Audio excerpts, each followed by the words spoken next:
ताल्लुक़ बताना चाहता हूँ कि आज हमारी सेक्रेटरी ऑफ गवर्नमेंट ज़फ़रुल इस्लाम खटक साहब से बड़ी ही आला किस्म की और बड़ी ज़रूरी बातों पर मीटिंग हुई, जिस के बारे में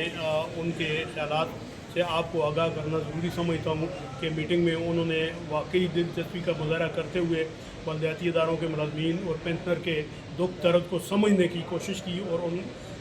उन्होंने जो इज़हार ख्याल किया उससे ये पता चलता है कि पहली दफ़ा बलदियाती इदारों के मुलाज़मीन को कोई सुनने वाली अथॉरिटी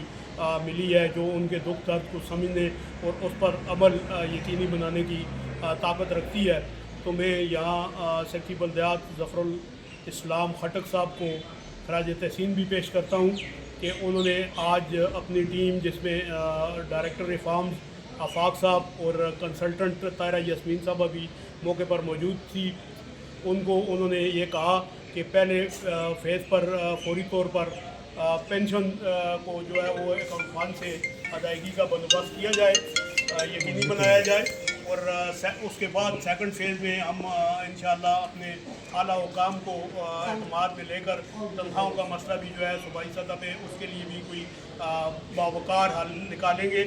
और इंशाअल्लाह हमारी ये कोशिश है कि बलदियाती इदारों के मुलाज़मीन और पेंशनर जो हैं उनको बाइज़्ज़त तरीके से, बावकार तरीके से दीगर सरकारी मुलाज़मीन और पेंशनर की तरह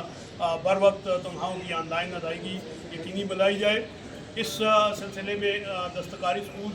की बंदिश पर भी फेडरेशन की तरफ से बहुत ही ज़्यादा तशवीश का इज़हार किया गया,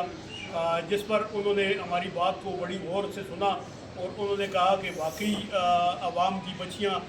इस सिलसिले में से मुस्तफ़ीद होती थी। उस सिलसिले में भी उन्होंने ये यकीनदहानी करवाई कि इस सिलसिले में जल्द बेहतर फ़ैसला मिनिस्टर साहब या वज़ीर आला साहब को कॉन्फिडेंस में लेकर किया जाएगा। और साथ साथ एक बात और भी यहाँ करना ज़रूरी समझता हूँ कि जिस तरह अड्डा जात जिनमें एबटाबाद और कई दूसरे मकामात, चंद एक दूसरे मकामात पर भी अड्डा जात का जो कब्ज़ा था वो माफिया से छुड़वा कर इदारों ने, TMAs ने अपने हाथ में लिया, और उनकी आमदन के ज़राए जो पहले कम आमदन होती थी माफिया की तरफ से, अगर 60 रुपये TMA को मिलते थे तो माफिया खुद 600 या 650 फी गाड़ी लेते थे। अब अड्डा जात जो कब्ज़ा में लिए गए इदारों की तरफ से उनको इदारों को खातिर खा आमदन वसूल हो रही है। तो मैं उन TMAs के आला हुकाम को भी खराज तहसीन पेश करता हूँ, और साथ साथ सूबा भर की जो लीज पॉलिसी सूबाई गवर्नमेंट ने दी कि एट पार मार्केट रेट पे किरायाजात को लाया जाए, बलदियाती इदारों की जो प्रॉपर्टी है उसको दीगर मार्केट रेट के किरायों के बराबर लाया जाए, ताकि बलदियाती इदारों के जो फंड हैं उनको बेहतर से बेहतर किया जाए। इस सिलसिला में फेडरेशन ने कोरोना वबा के दौरान 120 ख़त्म किए गए टैक्सेस को बहाल करने, और स्पेशली 1% मुंतकिली जायदाद टैक्स जो इंतकालात की सूरत में आता है उसको बढ़ाकर 2% करने, और एक्साइज एंड टैक्सेशन की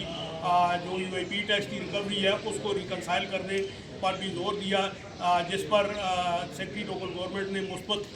इकदाम उठाने की यकीनदहानी करवाई, और उन्होंने कहा कि जितने भी बलदियाती इदारों के मुलाज़मीन के मसाइल होंगे या फेडरेशन से मुंसलिका यूनियन के मसाइल होंगे उनको सब मिलकर हल करने की बाकायदा कोशिश करेंगे। और मौका पर सेक्रेटरी लोकल गवर्नमेंट ने ये ऐलान किया कि 2 रुकनी कमेटी के मेंबर, जिनमें कंसल्टेंट लोकल गवर्नमेंट तायरा यास्मीन साहिबा और डायरेक्टर रिफॉर्म्स आफाक साहब होंगे, और लोकल गवर्नमेंट एम्प्लॉयज़ फेडरेशन की तरफ से भी 2 रुकनी कमेटी जो है वो के नाम उनको दिए गए हैं, जिनका बाकायदा नोटिफिकेशन जल्द होगा, और उसके बाद पहले मरहले में पेंशन की अदायगी के लिए इक़दाम उठाए जाएंगे, और फिर बाकी मामला को हल करने की कोशिश करेंगे।